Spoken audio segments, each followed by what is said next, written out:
अध्यात्म की तरफ जा रहे हैं, पर कर्म भी जरूरी है और कर्म हमें भौतिकता की तरफ कई बार ले जाता है। तो अध्यात्म का मतलब क्या समझाया आपने? नहीं, अध्यात्म का मतलब भी है प्रभु का नाम से सही रास्ते पे चलना। और तो ये कर्म क्या गलत रास्ते के कर्म करते हैं क्या आपने? कर्म भी उसी रास्ते पे है, मतलब तो अध्यात्म इसे ही कहते हैं। अध्यात्म को अभी समझ नहीं पा रही। अध्यात्म का मतलब एक कोठरी बंद करके आंख मूंद के बैठना नहीं है। अध्यात्म का मतलब हम सोनी लगा रहे तो अध्यात्म में है। राधा राधा जप रहे भगवान के घर में सोनी लगा रहे, रोटी बना रहे तो भगवान का भोग, पति पुत्रों की सेवा है, भगवान की सेवा है। जो भी मान लो आप मास्टर हैं तो विद्यार्थी रूप भगवान आए, उनको हम पढ़ा रहे हैं। आप डॉक्टर हैं तो मरीज रूप भगवान आए, उनकी सेवा कर रहे हैं। आप वकील हैं, आप न्यायाधीश हैं तो धर्म के साक्षी होकर के दोषी को दंड दिलाना और निर्दोष को मुक्त करो, ये सब भगवान का ही तो भजन है, ये अध्यात्म ही तो है। अगर हम व्यवहार को अध्यात्म ना बना पाए तो अध्यात्म कोई अलग चीज है क्या? कर्म करो और सही ढंग से यदि हम कर्म कर रहे हैं तो वो एक तरह से नाम जप करते हुए मामुनिस्मर युद्ध च, मामुनिस्मर युद्ध च, मेरा स्मरण करते हुए युद्ध रूपी कर्तव्य कर्म करो। तो युद्ध से खतरनाक कोई कर्तव्य कर्म है नहीं। तो हर काम करते हुए नाम जप करो, हर कर्म भगवान को समर्पित कर दो, यही अध्यात्म है। अध्यात्म से कोई अलग कोई कार्य थोड़ी है। जैसे स्वाहा बोलना अध्यात्म है, वैसे फावड़ा चलाना भी अध्यात्म है। यदि वो राम कह के एक फावड़ा चलाता है तो उसकी यज्ञ हो रही है। एक एक फावड़ा चलाना भगवान का भजन हो रहा है, एक एक कार्य भगवान का भजन हो रहा है, क्योंकि ये सृष्टि भगवान की है। हम भगवान को निमित्त मात्र कर्म केवल कर रहे हैं, भगवान को रिझाने के लिए, भगवान के बल से, भगवान की दी हुई वस्तु से अपने भगवान के दिए हुए परिवार का पूजन कर रहे हैं। नाथ सकल संपदा तुम्हारी, मैं सेवक समेत सुतनारी, यही अध्यात्म आ जाएगा। अब अध्यात्म की ऊंचाई पर चढ़ता चला जाए तो फिर वो आत्मज्ञान अलग वस्तु हो जाती है। हर्षवर्धन सिंह जी, राधा वल्लभ श्री हरिवंश महाराज जी, आपके चरणों में कोटि कोटि प्रणाम। महाराज जी, यद्यपि जीव जगत को नाशवान समझता है और ये भी मानता है कि नहीं, कहाँ समझता है? अरे बच्चा, ये बातें हैं, समझता कहाँ है? समझ गया तो फिर रोना क्या, जो जाग गया तो सोना क्या। समझ कहाँ गया? समझ तो ये केवल बातें हैं बच्चा, समझ रहे हो ना? ये समझो जो हम कह रहे हैं, केवल बातें हैं प्रवचन की। प्रवचन को जीवन में उतार लेना ये बच्चा अलग बात है। अगर ये बात समझ में आ जाए कि संपूर्ण जगत नाशवान है, ब्रह्म सत्यम जगन मिथ्या, तो बहुत ऊंचाई पर पहुंच चुका महापुरुष होता है, कोई साधारण थोड़ी होता है। वो भगवान के बिल्कुल नजदीक पहुंच चुका है, यही तो बंधन है संसार, और वो जान चुका है नाशवान है।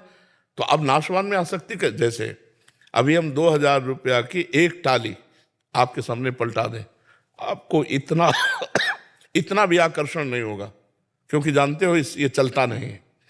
और एक 500 का नोट पड़ा हो रास्ते में तो झूला झूलने लगेंगे, एक कदम आगे एक कदम पीछे, नहीं होगा।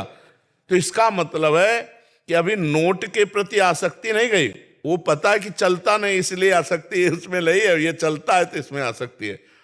तो हम उन भोगों के लिए कह सकते हैं जो हमारे को अप्राप्त हैं, सब झूठे हैं, लेकिन जिनमें हमारी आसक्ति जो हमें प्राप्त है उनको हम भोग रहे हैं।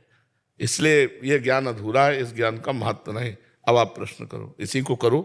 अच्छा, जीव आप अपने आप से संबोधन कर रहे हैं, ये भी मानता है कि जीव देह का त्याग करके अलग हो जाता है, फिर भी उसके मन में जगत की प्रधानता नहीं मिलती। यद्यपि वह परमेश्वर को समस्त सुखों का सिंधु मानता है, फिर भी परमात्मा में उसको ये बच्चा लिखी पढ़ी बातें हैं, तुम्हारी एक भी बात इसमें नहीं है। ये तो मान लो ग्रंथों से लिखी पढ़ी बातें हैं, ये तुम्हारी हमारे यहाँ उत्तर होता है जो तुम्हारे को समस्या हो, क्योंकि और तो सब हो ही रहा है।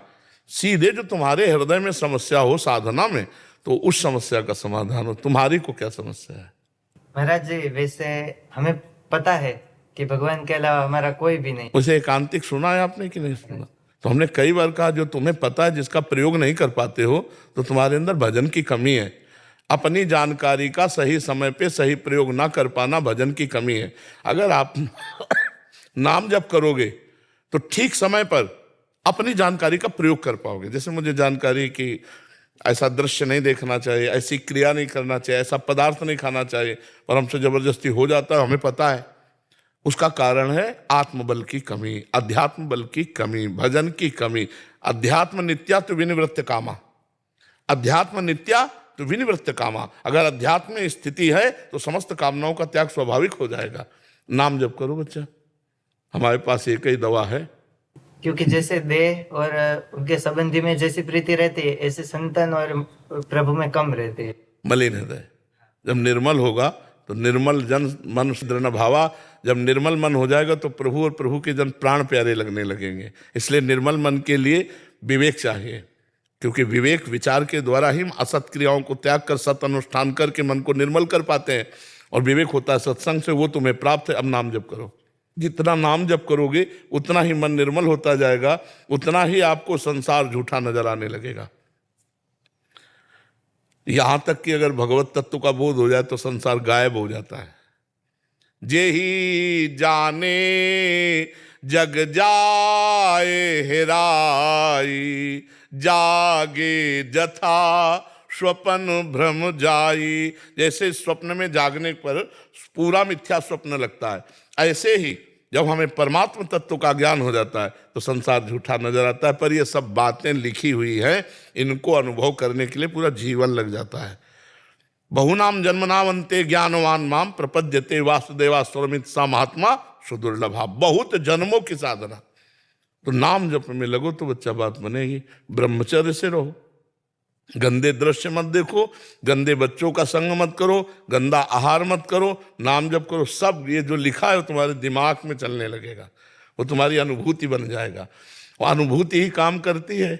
नहीं तो प्रवचन कर ले और माया के संग खेले, माया के पार्षदों के संग खेले, काम करो तो लोभ मोह मद मत्सर, तो वो किस काम का ज्ञान, किस काम का। तो इसलिए नाम जप करो, पवित्र भोजन पाओ, अच्छे आचरण करो, माता पिता की सेवा करो।